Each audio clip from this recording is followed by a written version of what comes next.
prince was put under a spell so that he could speak only one word each year. If he didn't speak for 2 years, the following year he could speak 2 words, and so on. One day, he fell in love with a beautiful lady. He refrained from speaking for 2 whole years so he could call her, my darling. But then he wanted to tell her he loved her, so he waited 3 more years. At the end of these 5 years, he wanted to ask her to marry him, so he waited another 4 years. Finally, as the 9th year of silence ended, he led the lady to the most romantic place in the kingdom and said, "My darling, I love you. Will you marry me?" And the lady said, "Pardon?"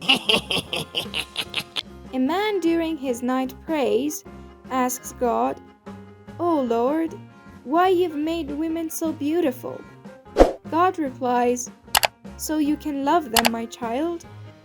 "Fine, but my Lord, why you've made them so stupid?" "So that they can love you back, my child." The teacher decided to ask the class a riddle. Does anyone know how to put 2 holes into 1 hole? None of the children knew the answer, so it was their homework to go home and figure out how to put 2 holes into 1. The kids came back the next day and still, none of them knew the answer. "I will show you the answer now, children," says the teacher as he looks pretty chuffed with himself.